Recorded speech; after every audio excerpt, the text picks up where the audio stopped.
After 3 rounds featuring 2 different winners, the Fiesta Sporting Trophy International was back for the Rally Deutschland.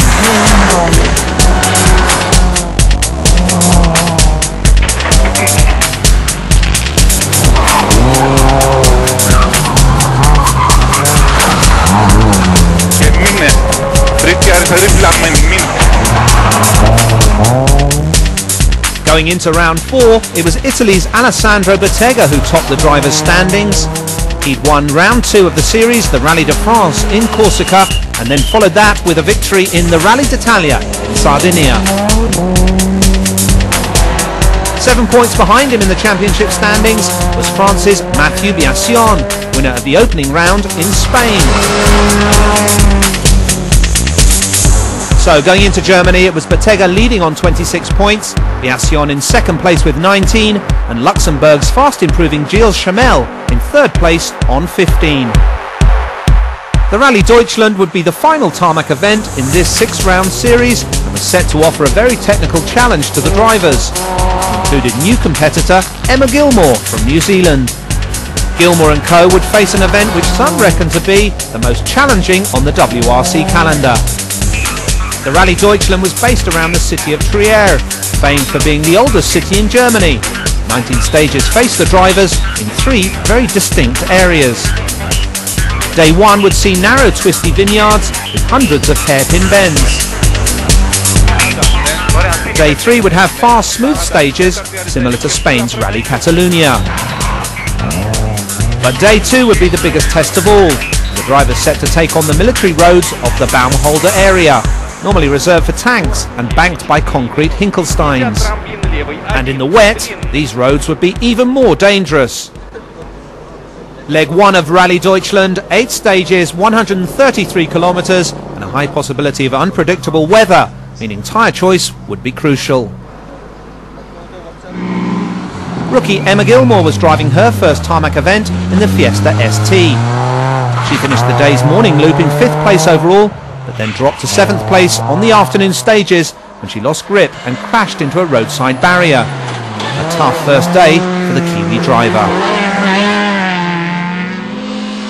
Round 1 winner Mathieu Biassion struggled with his brakes in the morning tests, and things got worse on stage 5, the Frenchman losing control and spinning 3 times before finally coming to a halt. Incredibly, Biassion came back from the crash to set the fastest time on the leg's final stage to go into Day 2 in 6th place overall. For Barry Clark, there was early drama when a puncture cost him 3 minutes on stage 2.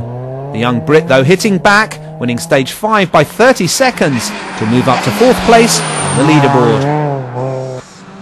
Clark then moved up to 3rd position when disaster struck for Luxembourg's Gilles Chamel in the day's final stage. The unlucky Chamel hit by clutch problems with the stage finish in sight as he lost more than a minute and dropped to 6th place overall.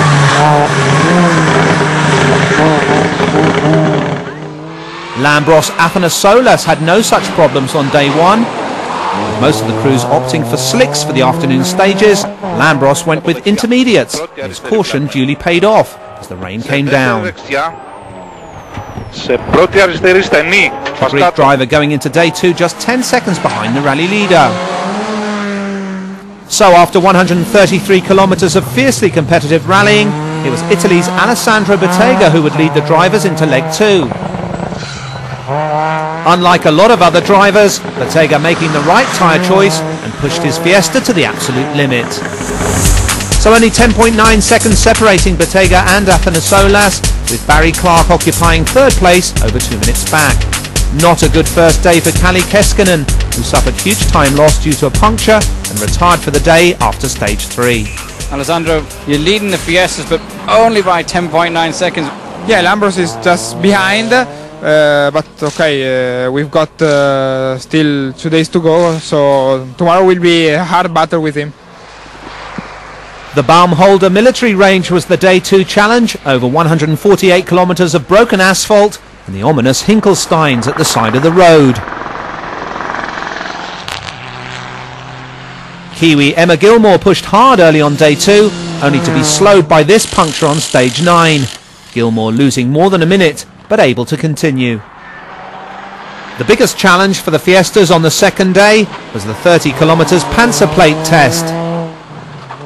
Russia's Evgeny Vertanov breaking a drive shaft and dropping more than a minute on his first run through the stage. Подброс на правый 1. 70. Правый 3+. 200. Левый 2+. Vertanov recovering though to finish the leg in 5th position. As for Gilles Chamel, he set the quickest time on the 14th test, his first stage win of the FSTI series. Chamel in 4th spot going into the final day.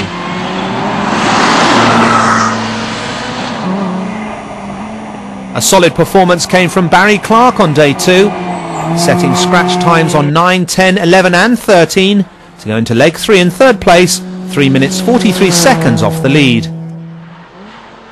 In the battle for first place, Lambros Athanassoulas came out with all guns blazing. The Greek driver taking the rally lead on stage 9, moving 3 seconds clear of big rival Bettega.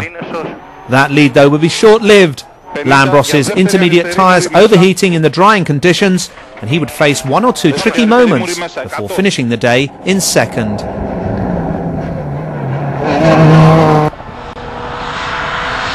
Running on slicks, Alessandro Bettega rediscovered his pace as the roads dried out, the Italian taking 32 seconds out of his Greek rival on the 2 Panzer Plate stages as he built a dominant lead for day 3.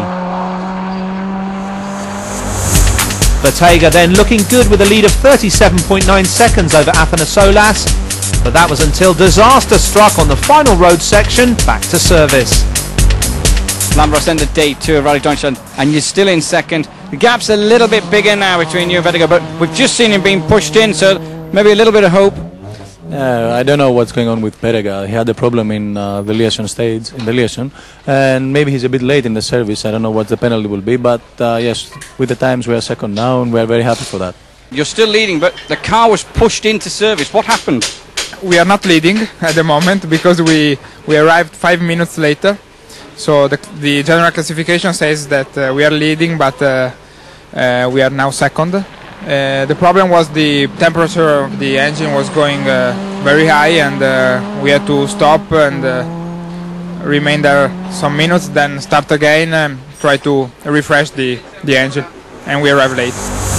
So there we have confirmation that Bettega would start day 3 in 2nd place after incurring a 50-second penalty on that final road section. So a sprint to the finish, 4 stages and 69 kilometers to go, and just over 10 seconds separating the top 2 drivers.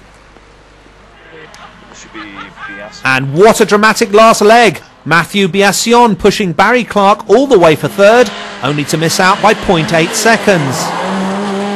And there was more drama for Biassion on the final road section, as his engine expired and he was dropped to 5th place.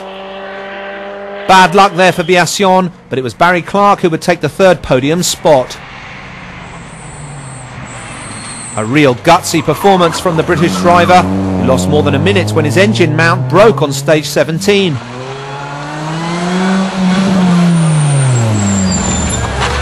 Clark though holding on to take a 2nd podium position of the season.